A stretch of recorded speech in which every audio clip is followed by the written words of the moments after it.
Get the day going here. Well, hey everyone, thank you so much for coming back and being a part of our study on the Battle Buddy, our study and look at the role of the armor bearer. I hope that you're enjoying this study and that you've gotten a chance to look at the previous 5 parts as we just continue getting deeper and deeper in this study. And I hope that you find it very rewarding. For those of you who already watched many of the other entries and the episodes in this series, I appreciate that. Thank you so much for participating and enjoying this. There's just some wonderful things that are happening here at the church, and so we're so thankful that you are a part of the online part of what we do here at the Assemblies of God in Albert Lea. Last time we gathered together in the previous entry, we looked at the topic of David. David the boy, David in his role as the armor bearer, and how he came along and served Saul, and how he went through a season of the proving grounds, and how he started out as a shepherd and as a servant to Saul, and from there he became also a warrior who defeated a giant, all while in his youth. And all of these wonderful examples of him entering this proving ground, establishing, if you will, a little bit about his character. And so that's a very rewarding study to go through as we see how in the armor bearer going through that proving state, and how do you be an armor bearer for a leader who has failed. And so if you haven't had a chance to watch that, I highly recommend going and getting a lot of these things, because there's so much information in this that to sit there and take 30 to 45 minutes to get all that we can out of this idea of an armor bearer is not enough time at all. And so praise God for the online method and using what technology and what resources we have available to do this. And so it is a wonderful opportunity. So going forward, we're going to be taking a little bit more in-depth look. We're going to examine David a little bit more here. And so we're going to jump some years some more years ahead in David's life.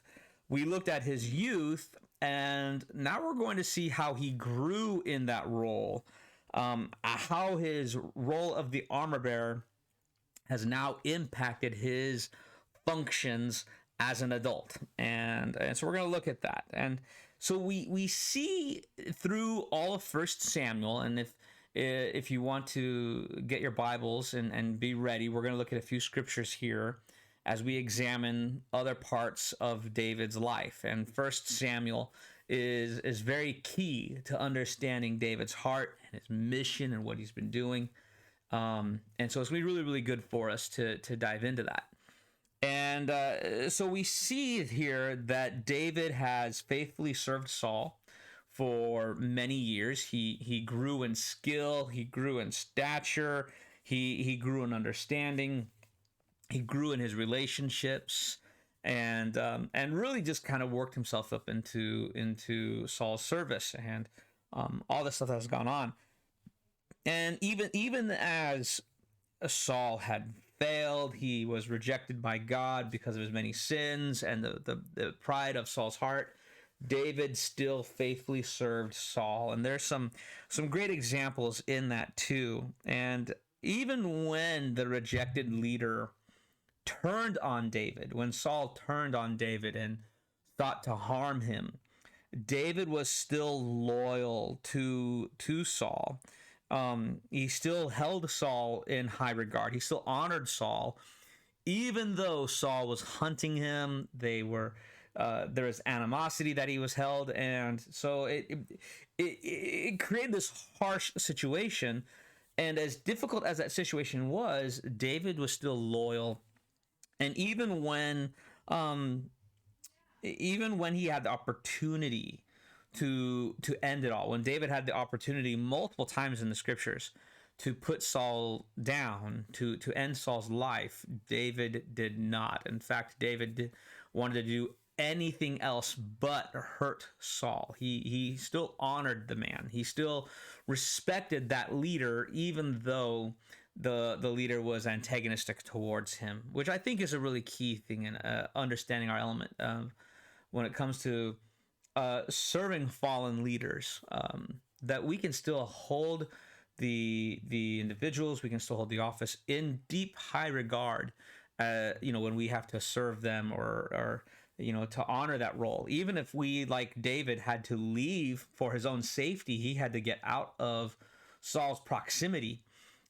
He still honored the man. And I think that's a really key element, that as believers, we can still honor authority. We can still honor leadership above us.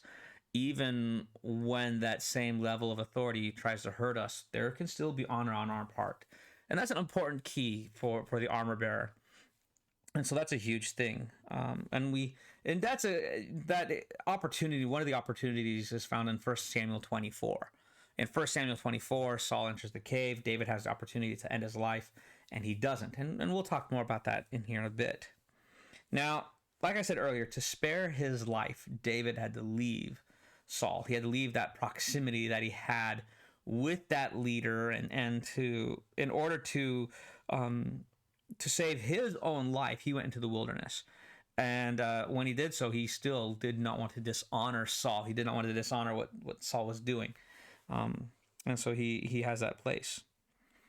But even in that, what's amazing, that as David served Saul, he still he was still honored, he was still respected, and the hearts of the people got to be drawn to David.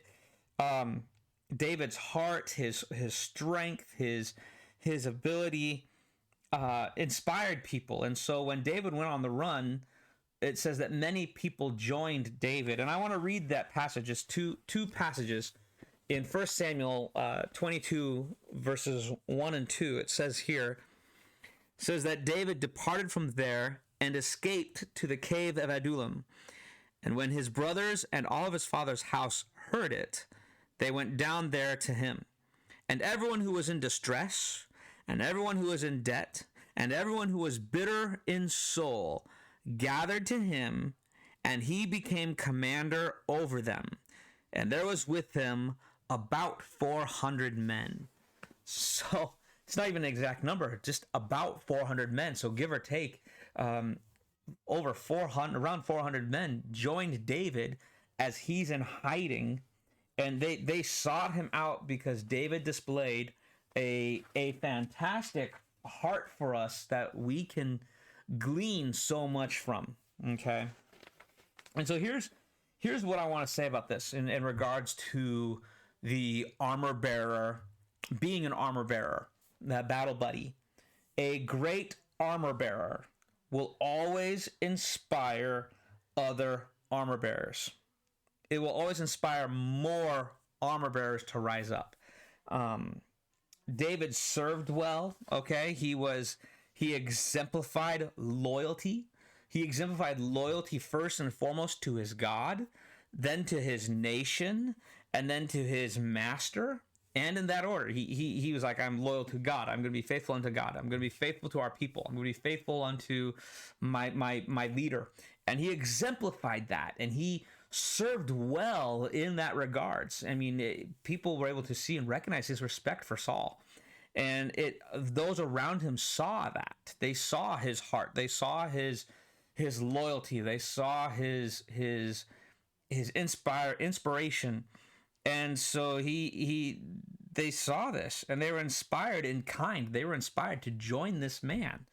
And so they left their areas, they left their homes, and joined David in the wilderness, because of the heart, because of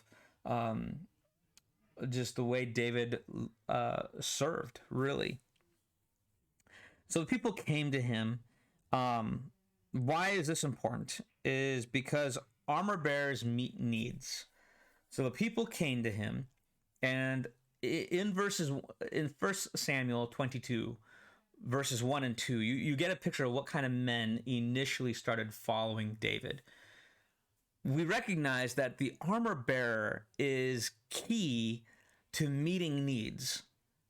That's a key thing that the armor bearer does. They meet needs. And so this is important here. because of his proximity to Saul, the people of Israel got to watch David. They watched him win battles.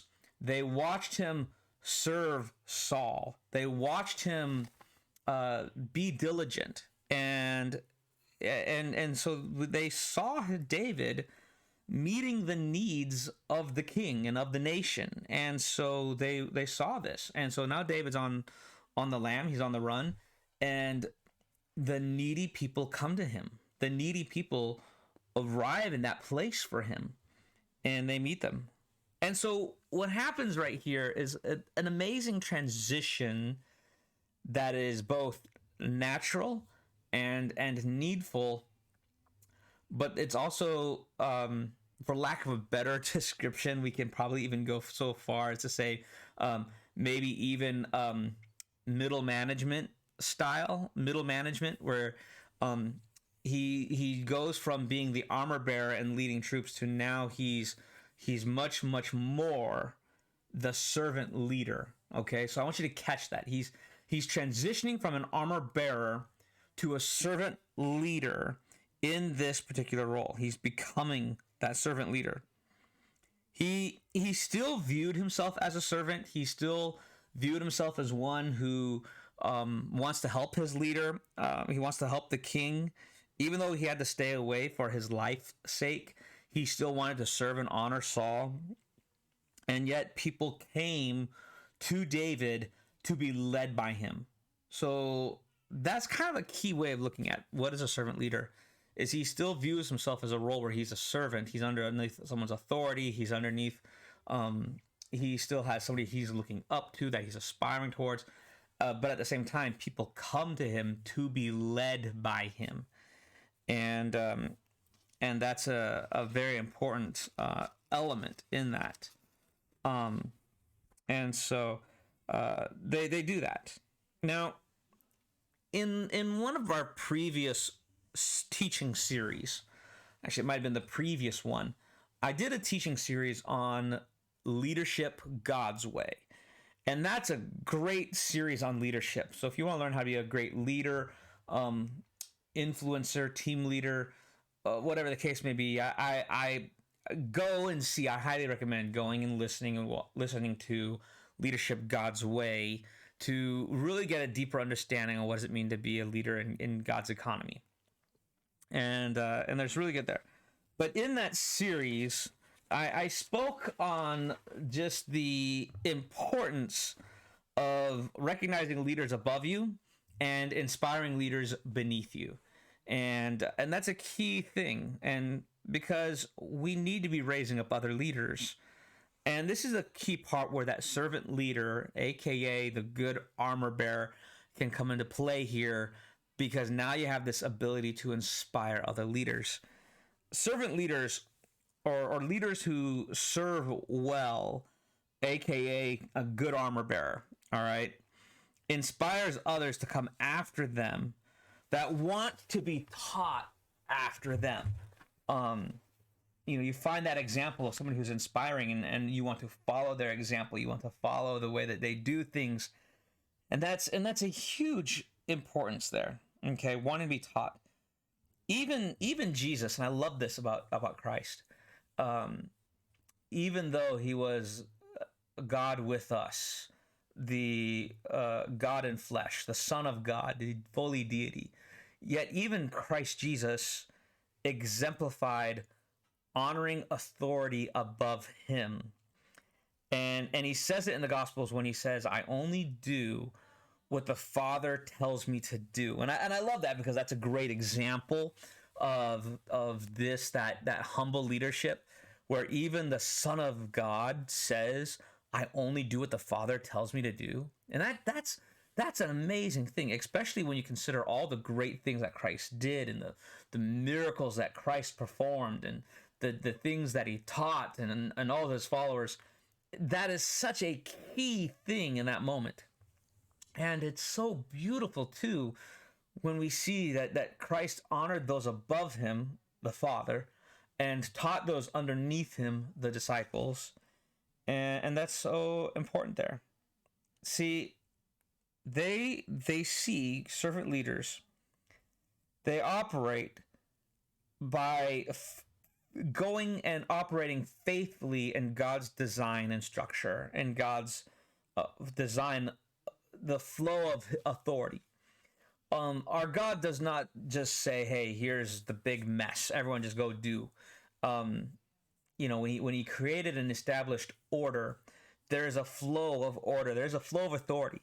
When you get to heaven, there's not some big mighty uh, a chaotic room. No, there's a throne. There's a structure. There's I say structure, but I mean like positions of authority. You have ranking angels. Okay, you have the throne, the where the God the Father sits, and when you read through Revelation, you see that only certain people can do certain things, and so there's a structure and a flow to God's authority, and He exemplifies that. And so people who operate within that flow of God's authority, they are blessed, and that's an important thing to see how God establishes that. And so even more so with this in leadership, it's so important. You know, and I'm going to get more on that here in a little bit too, but I want to look at the kind of men that started following David in this moment. Here's this armor bearer that's transitioning into a leadership role, and he starts inspiring followers, and so certain kinds of men begin to follow David. And this is kind of a key. They come and they start following David. They were men who were loyal to their master. Okay, there's very little loyalty to King Saul. However, they are very loyal to David, and they're loyal to their master. And they even wanted him. They wanted to end all who opposed David, all who came up against him. They wanted to have David get in this, to the point where even David had to show true honor and true respect, true loyalty. He had to exemplify true loyalty to these men who followed him. And I love it because when we get to chapter 23 in First Samuel, so First Samuel 23, there is this scene that that just displays such an honor even when there's a disagreement. So I'm going to read this passage, and I want you to get this passage as it goes in. Okay, so 1 Samuel 24, verses 3 through 7, it says, "And he came," this is Saul, "came to the sheepfolds by the way where there was a cave, and Saul went in to relieve himself." Okay, a little embarrassing. "And now David and his men were sitting in the innermost parts of the cave. And the men of David said to him, 'Here is the day of which the Lord said to you, Behold, I will give your enemy into your hand, and you shall do to him as it shall seem good to you.'" Okay, the implication is, David, he's trying to hunt you, he's hunting you, he wants to kill you. This is your chance to end it all. Okay. It says, "Then David arose and stealthily, sneaky, he cut off a corner of Saul's robe, and afterward David's heart struck him." Okay, because he had cut off a corner of Saul's robe. "He said to his men, 'The Lord forbid that I should do this thing to my Lord, the Lord's anointed, to put out my hand against him, seeing he is the Lord's anointed.' So David persuaded his men with these words, and did not permit them to attack Saul. And Saul went up and left the cave and went on his way." And I love that, because here he is, and he's exemplifying such a loyalty. Hey, this is your chance. This is your chance. You can stop it right here, right now. And David says, "No, I cannot touch this. I cannot hurt this leader. Even though God may have rejected him as king, even though I am to succeed him as king, I can't. Because there's loyalty to God, loyalty to the people, and loyalty to his leader. He was still loyal to Saul, even in that difficult situation in that place. Now, sometimes in churches, especially, and even in other environments too, individuals they can get their britches can get too big. That's the way I have it in my notes right there. Their britches can get too big. They can get their head can get too big for their own good. They begin to get puffed up in pride. They think they're so much more than they're ought, and so they take that place, and they begin to think that they ought to be the leader, that they ought to be that place of authority, that they are the favored leaders, and that they should be the real ones in charge. And this is a very prideful and arrogant place to go to when certain individuals begin feeling that they have a role that's not theirs. They have a position that belongs to them when it really doesn't. And sometimes what happens is people can get a following, and that following begins to puff up their mind, and that's just not it's not the way it should be. Okay, this creates division when certain those are in certain positions desire to be in another position that's already occupied. It can create division in the camp. It can create splits that occur, and respect even amongst others in the body. When divisions then split because somebody desires to be in that role of authority, that role of leadership, even though it's occupied by another individual in that office, certain people get puffed up in their rights for their mind, and then what happens is the splits and the divisions occur, if not physically, then in their heart, and respect and honor for God-given leaders becomes absent. It gets lost. Okay, respect for a God-given authority gets lost because we've assumed or we've assented to this place of just prideful or even arrogant authority in our own lives, and so it is huge. And so that's why it's important to recognize that role of servant leadership or armor bearers, because a good armor bearer that starts turning into a servant leader, the good servant leaders, okay, the honorable servant leaders, will always remind their team of who is in charge. David could have entered this prideful place and had been like, I'm to be the king of Israel. Saul's right here. Let's end it. But he doesn't. Instead, he turns to humbly respect Saul, and he tells his men, no, and he uses the words, the Lord's anointed. He was reminding his men that even though Saul has failed, Saul is still king, and David's not going to be the one to remove him from that place. And so a good armor bearer turning into a servant leader is always going to remind those who are following them who the real authority is, who is the real leader. They're going to affirm the person in charge. Okay, they're not going to sit there and try to split the camp and be like, yes, hey, 90% of the people think I should be it, or 50%, 51% of the church says I should be a better senior pastor than you. No. A good servant leader is always going to come alongside, and what they're going to do is affirm their actual leader. They're going to affirm that God-given authority and remind their people, remind their followers who really is still in charge. That's what a good armor bearer does. And David exemplified that right there. Okay. Sometimes in churches, what happens is there can be great followings towards staff ministers, staff pastors, other staff leadership, and they get this great following. And when pride comes in, pride can come in and can create such a split, and it can make the whole body suffer.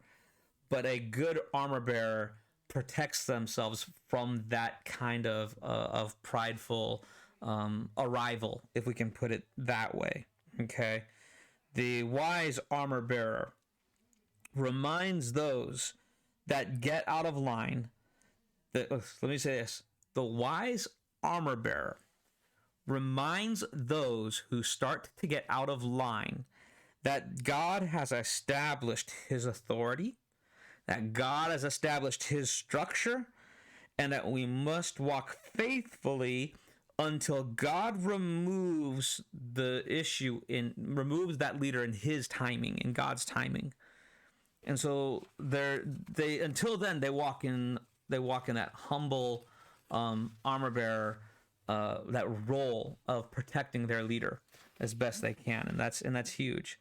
The foolish armor bearers are the ones who think that they're more powerful than they ought, and that just creates division and splits. Okay. Good armor bearers are key to the strength and unity of the organization. Okay. Good armor bearers are key to the strength and the unity of the organization. They help to affirm the structure. They affirm the flow of leadership. They affirm the authority, and they bring that into focus and they bring that into play. Okay. Let's see. Several of the men who followed David became great armor bearers. And I love this. Several of the men who followed David became great armor bearers in their own rights. Okay? They allowed David's example to build in them and make them a benefit to God, the nation, and their king. This is huge. David exemplified for his men what does a loyal servant look like. He taught them, and then these men allowed David's example to change them. He allowed that example to transform in them. Okay, because of David's servant leader influence early on, these men rose up to benefit the whole organization, even when David began having issues. Okay, David was not a perfect man and he failed, but even in his failure, these men were still loyal to him. That even in his failure, these men still aimed to serve him well. And the reason for that was because they followed his example of a servant leader, of a wonderful armor bearer. They were able to take David's example and exemplify it back to David. Okay. In 1 Chronicles chapter 11, okay, 1 Chronicles chapter 11, we find multiple exploits that these men did. There's multiple exploits in 1 Chronicles 11, and you can turn there in your Bibles and dig deep into that, because it's a beautiful example of the strength and the ability of these men as they live their lives to serve God, the nation, and the king. You know, one of them, well, a couple of them, on their own, defended territories from the enemy. You know, we can even take that a step further and maybe even exemplify it a little bit. But these men took positions against the enemy, and they defended territories against the approaching enemy. You know, as leaders, pastors, youth pastors, children's ministers, we can't be in every single place at once. You know, I jokingly, I tell people they haven't perfected cloning yet, so I can only be in one place at one time. And it's a fascinating thing. And so when it comes to really, honestly, getting different parts of the church to function, you know, how can I teach this class? How can that class get going? How can we teach that group? How can we minister there? Who can go and visit over that way? And all these things began happening. And, you know, if something begins happening in other ministries in the church, I may not be able to get my hands to it. I may not be able to get to it in time, or something needs to happen. There's a field, essentially, there's a field that needs to be defended. There's a field that needs to be fought for. And so a good armor bearer will put themselves in that place and defend that field. They'll defend that role. They'll whether it's for the organization or for the nation or for the king or for God, there's a hill worth dying on. And so the good armor bearer will step in that place and say, I will defend this till my dying breath. And David's mighty men exemplified that heart, because David did the same. We see that another example in 1 Chronicles 11. They're in a place of warfare, and they're in the camp, and David's there, and David, it's so funny. David opens his mouth, and he basically just, whether it was a hint or a full-on discussion, the scriptures say that David said, "Oh, I long for a drink from this particular well. I would love to have a cup of water from this well." And it says that 3 of his mighty men overheard him. So 3 of David's armor bearers overheard their king say, "Man, a cup from that place just sounds so good." And it says that they went out on their own. The 3 of them went on their own. They fought their way through the camp of the enemy. They withdrew the water from the well, and carrying that water, fought their way back.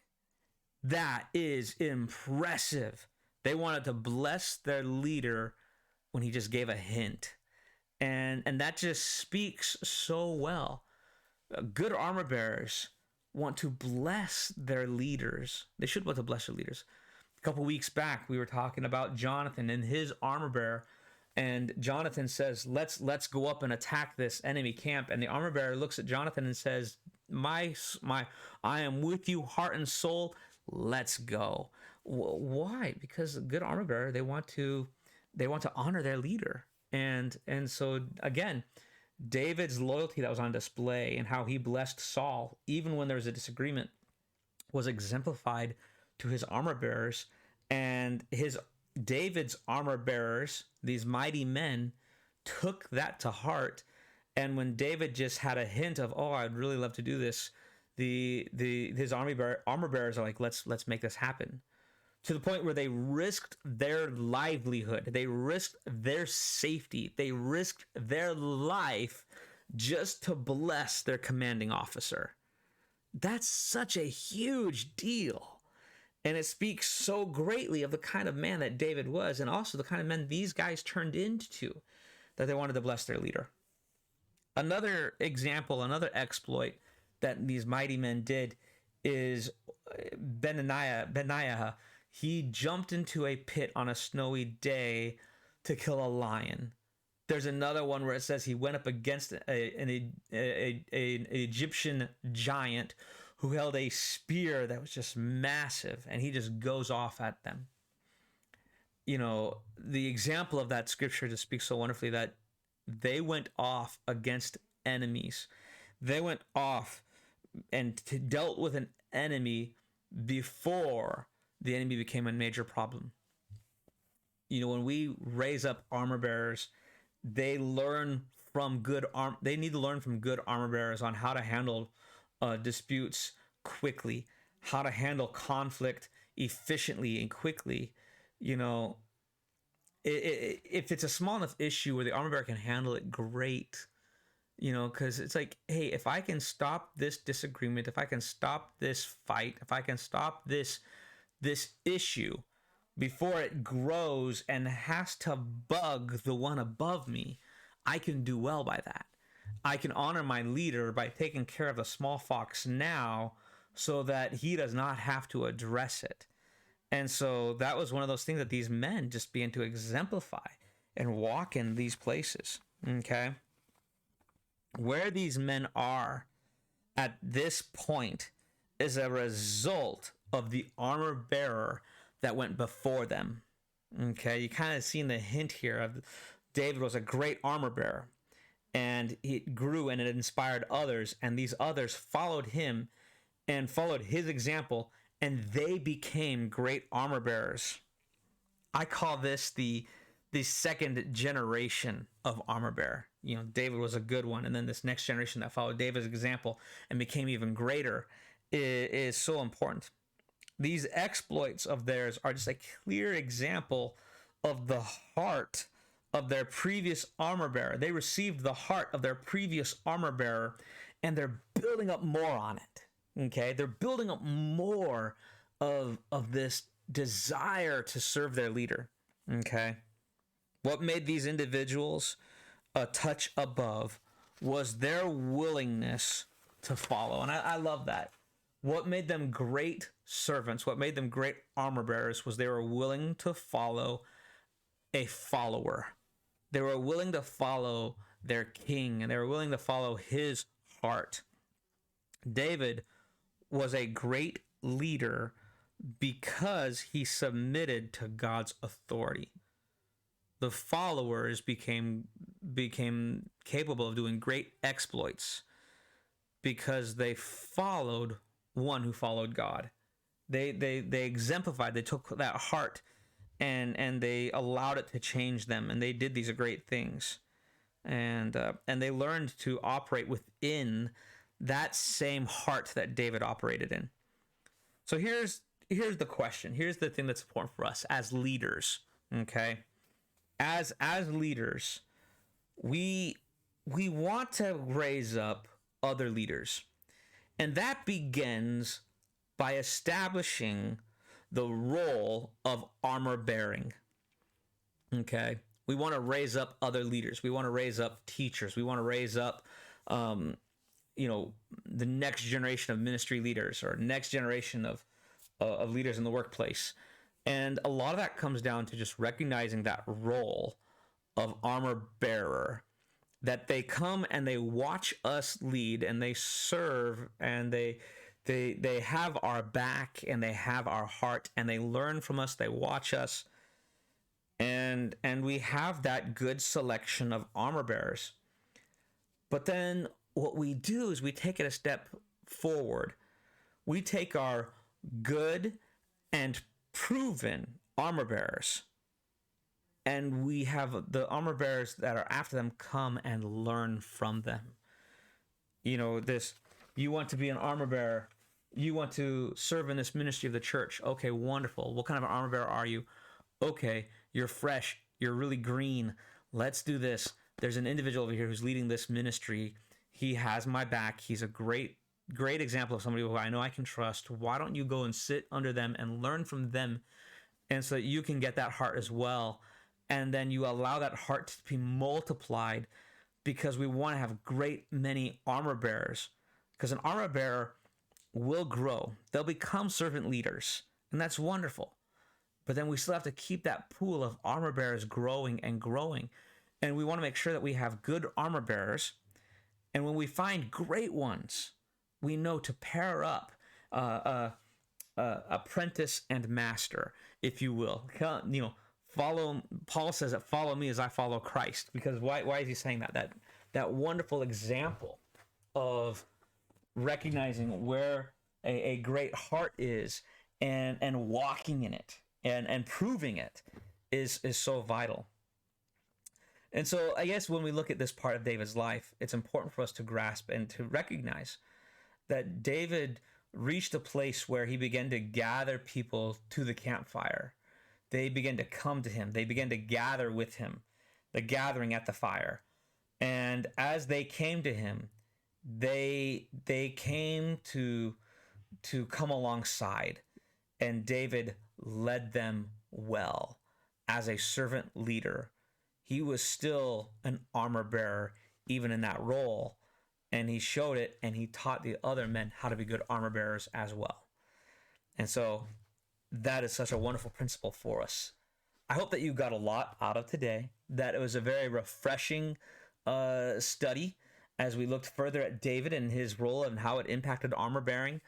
And I hope that we can glean from this. Maybe for those who are listening, if you're listening from this church, I am so thankful for that you are getting a lot out of this. and that you're hearing my heart as I talk about the importance of um, the battle buddy, being that armor bearer. Maybe you're listening to this and you're not from Albert Lee. Maybe you go to another church. Then I'm so glad that you're taking part of this with us. And it's my hope that, again, this challenge comes to you and inspires you to be a great armor bearer for those who are leaders in your life. And how can you come alongside them and then help raise up others to follow and to lead and to be a servant leader like you. And I hope you get a lot out of this. And so thank you very much for participating in this study today. If you are in the area, I'd like to issue this invitation to you. We would like to have you come. We are in southern Minnesota and Albert Lee on the crossroads of I-90 and I-35. We would love to have you come and join us here at the church. We meet Sunday mornings. 9 a.m. is discipleship, 10 a.m. is Sunday morning worship, and 6 p.m. is prayer. And then our midweek services, 5:30 is a meal, and 6:30 is class groups. We hope that you would come and be part.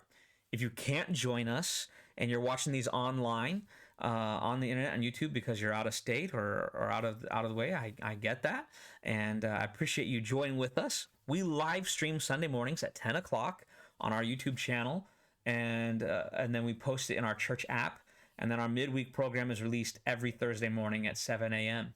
Thank you so much for being a part. We have a free church app that is available in the the iTunes Store and Google Play Store, and it is a wonderful way to stay connected with our church.